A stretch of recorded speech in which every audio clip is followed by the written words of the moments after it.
So yesterday we talked about the one vital attribute, the one that separates those who become the exception from everybody else. The attribute of the 3%ers who go on to create extraordinary wealth, security, and financial independence for their families. The attribute of stick-to-itiveness.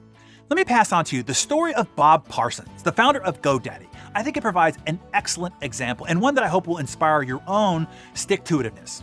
So Bob grew up in the inner city of Baltimore. He watched his family struggle financially. After nearly flunking out of high school, Bob enlisted in the United States Marine Corps. He did a tour in Vietnam and had to be medically evacuated from the battlefield.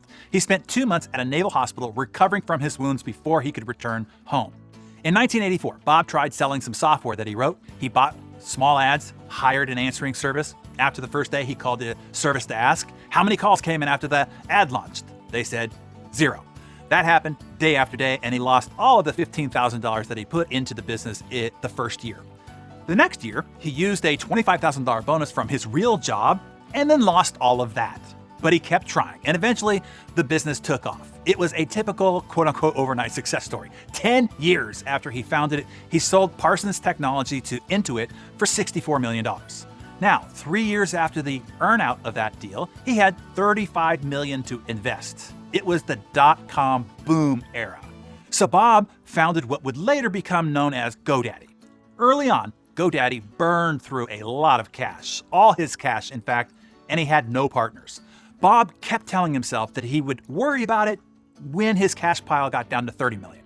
And then it was $25 million. And then it was $18 million. And then it was $12 million. Eventually, it got down all the way to $6 million. At that point, he decided to shut the business down, while he still had some of the money left from the Parsons Technology deal. So Bob went to Hawaii to be alone. He needed to figure out how to wind down the business and pay all the creditors and employees without being sued. Then one day, an epiphany happened.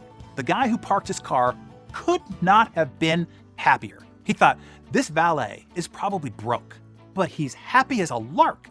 Yet here I am with $6 million and I'm miserable. It was at that moment when Bob decided that he would not shut down GoDaddy. Instead, he decided that if it didn't work out, he could park cars or work as a stick man at the craps table in Las Vegas, he said. So he strapped himself to the mast. If the company sunk, he'd go down with the ship. Bob said, accepting the worst that can happen is something I also learned as a combat Marine in Vietnam. It's very empowering because it helps you let go all of the debilitating worry. Sticking with it, surviving the bust, Bob finally became cash flow positive in October of 2001. In July of 2011, 10 years later, Bob sold 70% of GoDaddy for a huge pile of cash. GoDaddy's now worth more than $12 billion. Bob Parsons, former high school flunky, is now worth $3.4 billion. He's given away more than $230 million the last 10 years and joined the Giving Pledge started by Bill Gates and Warren Buffett. One of the great lessons here is, and this comes from an old Chinese saying, the temptation to quit will be greatest just before you're about to succeed. This is true not only in entrepreneurship, but in most things in life, in your health, in your relationships, and in your skill development. Sometimes just knowing that's true and remembering it will keep you on the straight and narrow to stick to it. Remember, the darkest hour is just before dawn. Keep in mind, dawn is coming, and keep persisting. As the temptation to quit rises, just stick with it.